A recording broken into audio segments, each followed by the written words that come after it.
So, ma'am, I'll go with how is government of Telangana leveraging emerging technologies in improving the service deliveries? Hello. Uh, Government of Telangana has been working on emerging technologies for quite some time, way back, from year 2018 onwards, when we set up our what you call the emerging technologies wing. So, a range of technologies have been identified under emerging technologies such as artificial intelligence, blockchain, cloud, drones, IoT, and so on.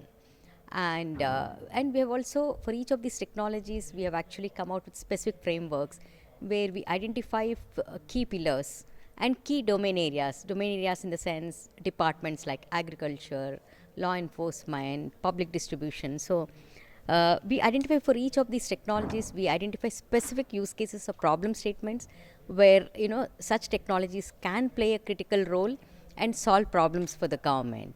So to give you an example of a few projects that we are working leveraging emerging technologies are like in the agriculture sector. If you look at it's a unique project that we have conceptualized. It's called Sagu Bagu, where we are deploying emerging technologies across the value chain of crop. We've selected two crops, cotton and chilies, and we're experimenting with emerging technologies like use these technologies to provide advisories to farmers, then use artificial intelligence to detect pests at an early stage so that alerts can be given to farmers to use pests at an appropriate time, use artificial intelligence for quality assaying so that the products can be exported to other countries, the quality, based on the quality, use blockchain for seed traceability. This is just one domain that I've explained you in agriculture. So in different domains we're trying out. We're using drones to deliver, vaccines. Medicine from the sky is the first project, that government of Telangana has experimented, and later on various states have followed suit on that, and cloud, of course, we have come out with our own cloud adoption framework, and we've asked all the state government departments to move to cloud. There are a number of projects, and a very important project that we are really proud of is e-voting, an mobile app that we developed, using blockchain and artificial intelligence that enables citizens to vote from anywhere. It's a convenience to the citizens, empowering citizens. So these are some of the marquee examples, that I can share with you. Yeah. So, ma'am, my second question is data is critical for emerging technologies such as AI. What is the Telangana doing in that? Thank you. This is a very important and pertinent question, I would say, because unless you have data, you cannot really use emerging technologies. And more specifically, if you take AI, AI data is the heart for AI. The algorithms or actually learn based on the data. Of course, now synthetic data is also coming into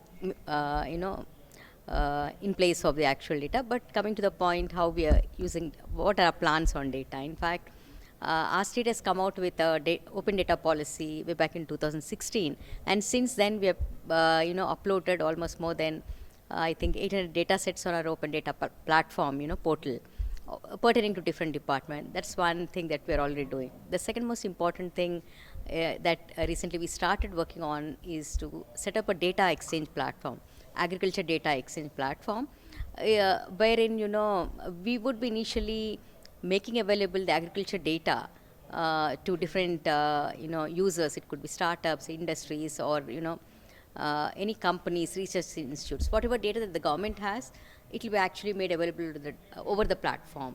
And not just government, this data exchange platform can be used by anybody. It could be by other startups, other governments, private sector, anybody who want to actually make their data available over this platform. And on the other side, any user can actually download.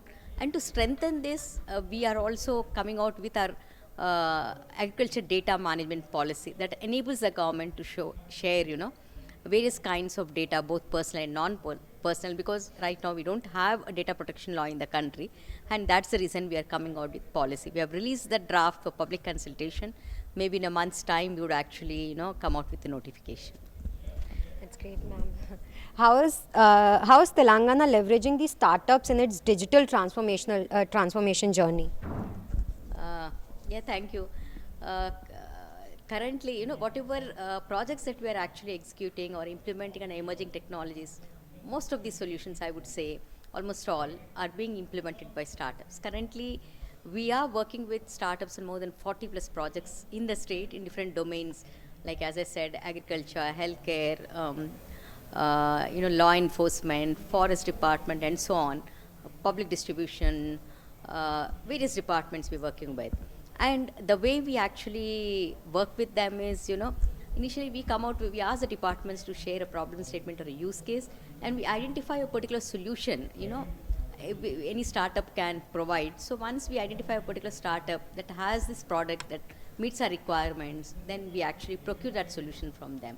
There are two ways we do it. One, implement the pilot. So once the department becomes confident, then we scale it up for the entire state. In fact, we have done for a couple of solutions, and it's really an exciting, I would say, journey to work with startups. They bring in that energy, that innovation, and government of Telangana is completely leveraging that. Thank you so much, ma'am. Thank you. Thank you.